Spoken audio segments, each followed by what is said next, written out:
there's just not a spot for him right now with Jahad Campbell here. So I don't see him coming back. Goddard, the money I think will just be too much. And that leaves you Phillips. And I think Phillips is the guy that they probably target. And again, like I said, do they look at Phillips and say he made a big enough impact to pay him the amount of money you're going to have to pay him? Or if I'm going to go to that level of money, I might as well just go to the next level of guy. Because realistically, the Eagles are only going to get to make one quote-unquote splashy move, whether that's bringing one of their own guys back or going outside and making a trade or getting somebody. Yeah. When Jaelan Phillips, real quick, and I know you got to go. Thanks. We kept you long, Mike. November 9th, he got here. 4th in the NFL in hurries, 6th in pressures, 6th in pressure rate. That's top 10 edge rusher. Yeah, well, you read all the different predictions. One great fit, Boye Mafe is a guy whose pressure numbers are better than Jaelan Phillips, 28 years old, more of a rotational guy. Maybe you don't have to pay the same money, but they've gone down that road with Bryce Huff before of getting that guy who had not a lot of sacks, but got a lot of pressure, although Huff had 10 sacks with the Jets. But Mafe's a guy who had pressures, 33 pressures last year. Pressure rate was 18% on pass rush, win rate higher than Jaelan Phillips. Well, that's also Phillips is like a 60 snap guy. He's out there all the time. I'm saying with Mafe, yeah, you don't have to play him as much. You don't have to play him or pay him. Is Nolan Smith ready finally to get an uptick in snaps, or do they say not really what we had hoped for? I'm not going to count on. I think Nolan Smith is more likely to get on the trade market than anything else at this point. Okay, and then you got Hunt, who I think Hunt had a solid year. He shows flashes. I'm very high on Jaelan Hunt. Jaelan Hunt to me has a massive upside. And if Jaelan Hunt's the number 2 edge rusher this year, or if that's how the Eagles see him, if Phillips is back, I think to trade in Nolan. I just look and wonder if the Eagles say Jaelan Phillips came in, he did a nice job, he was very good. But what would this team look like with the guy playing next to Jalen Carter, who's on the next level? You just think about last year. What were we talking about all summer long? Myles Garrett. Well, I understand, but my point is Myles Garrett went out and got 20-plus sacks.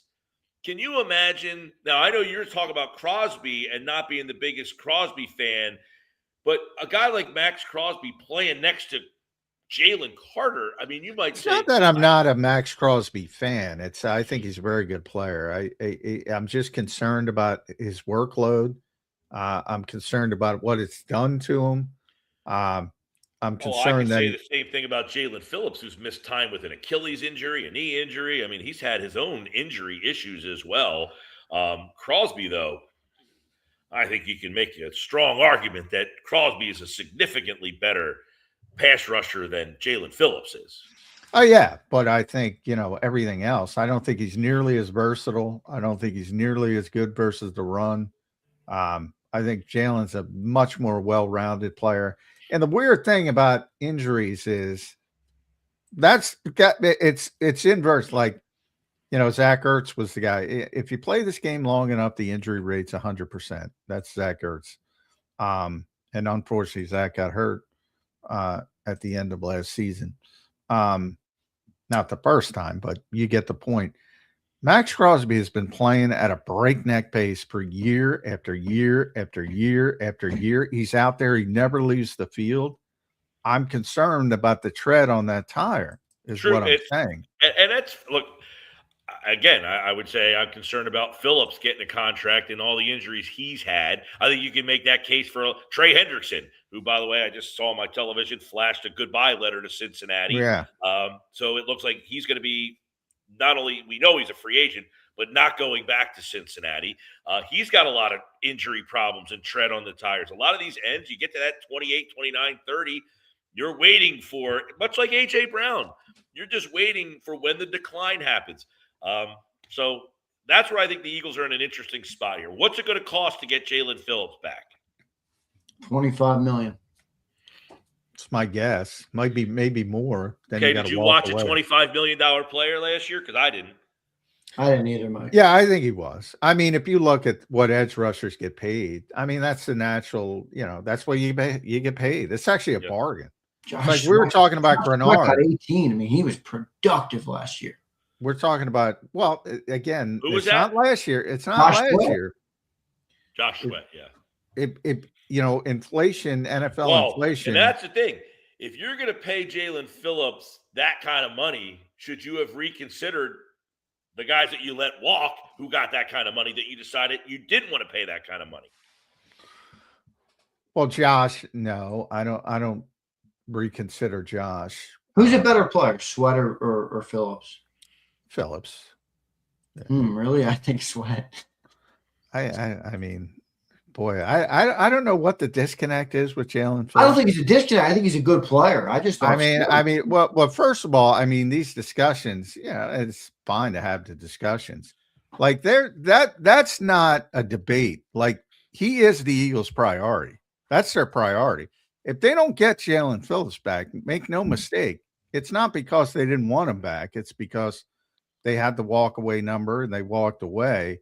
And everything from that point forward is contingency.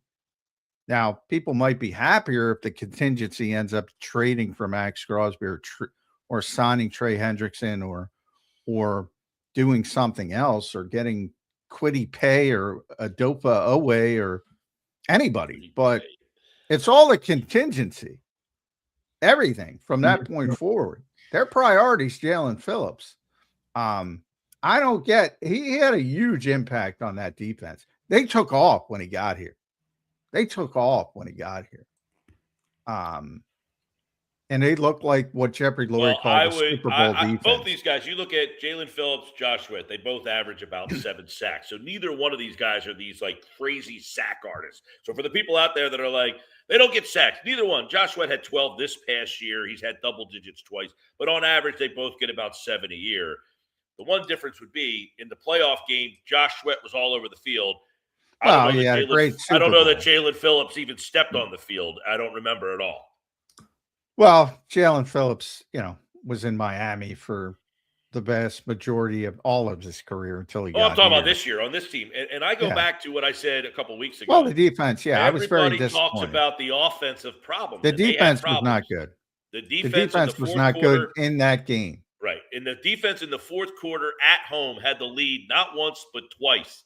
And you and I both said that. I agree. Yeah. I agree. So, but overall, if Jaelan Phillips is your guy to shut that down, I need that impact. I got that impact from Josh Sweat. I did not get that impact from Jaelan Phillips. Well, remember, Quinyon Mitchell also had 2 picks in the second half of that playoff game, guys. The offense didn't do squiggly shit with it. Oh, listen. Again, we said the offense was horrible, but they found a way to give you 2 leads in the fourth quarter at home. Fair enough. Mike, thanks for joining in, bro. Appreciate you. We know we kept you long. You had great stories from Egypt and Jordan. I'll tell you this. You haven't quite convinced me to book my ticket. I'll say that, but it did sound like a pretty damn good trip, so I'm happy I got home safe. I had the best lunch of my life in Jordan. What was it? Fukara. It was called Fukara. It was unbelievable. If you look at my socials, you'll see a picture of it. It's like a huge bread bowl, and they cut the bread in like a circle, and inside it's like all sorts of and the spices they use over there